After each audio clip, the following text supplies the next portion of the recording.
There's been a lot of question about helical and offset and what way we should do it and why. Here we have about a 2 to 3% left offset straight fletch. Got a bare shaft. This is a right helical. So I wanted to switch to this a little bit smaller vein that actually has a little more surface than the longer one. And I wanted to shorten my arrow a little bit to see the results. So while I was doing it, I thought I would test all this stuff and see how it works.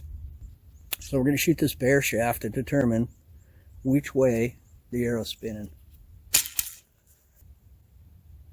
I got a dot on this shaft. Okay. I've loaded the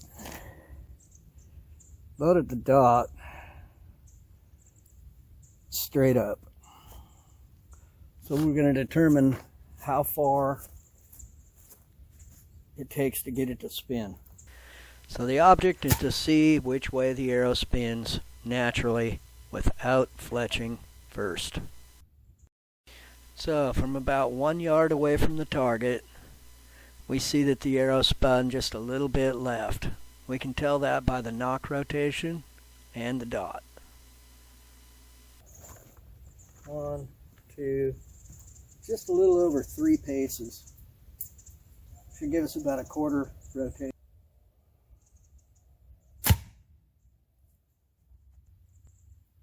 That is exactly a quarter rotation. Left. Now we're going to try the offset left. Let's see if it makes any difference. We're at the same marker.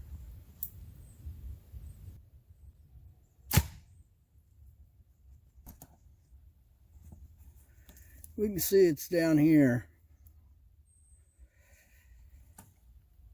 It did rotate a little bit further than the bare shaft. So, okay, so we have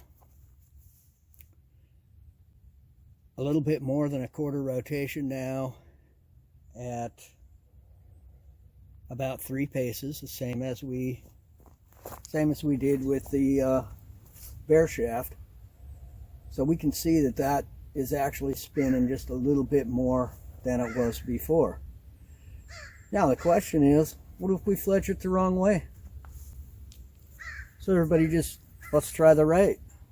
So now we're going to go with not only a right offset, but a right helical.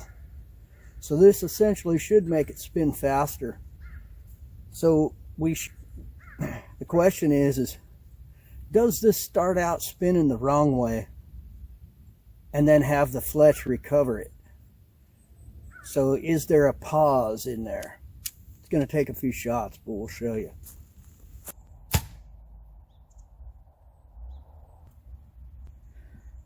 So we see here,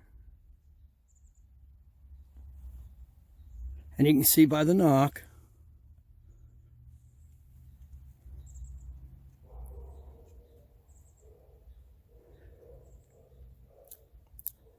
it's taken a slight turn to the left first at close range. And we're going to see how long it takes it to get to a quarter rotation right. 1, 2. So from 2 paces, let's see if we get rotation yet.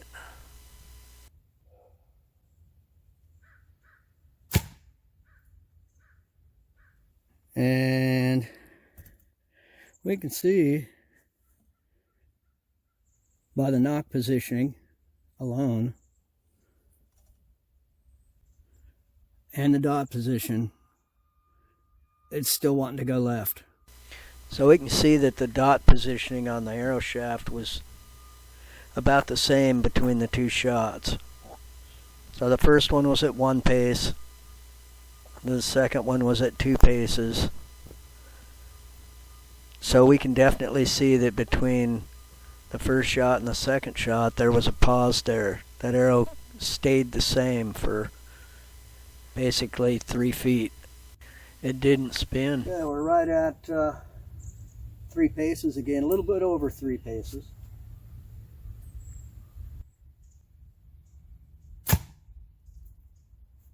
You can see by the dot there, it barely turned. So if you remember right, the first shot we took with the bear shaft was at about 3 feet from the target, 1 step away. We had about the same rotation as we do here, from 3 paces away, basically 9 feet, 10 feet away from the target.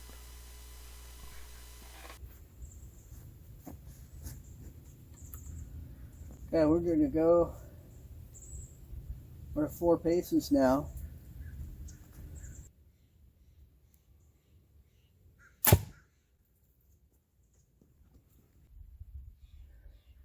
Okay, we're now looking straight underneath the arrow. So it's a half rotation now at 4 paces.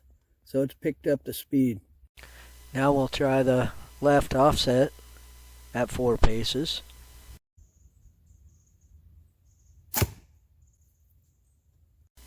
So we're looking straight up from underneath the arrows. That's a matching result at 4 paces, a half a turn.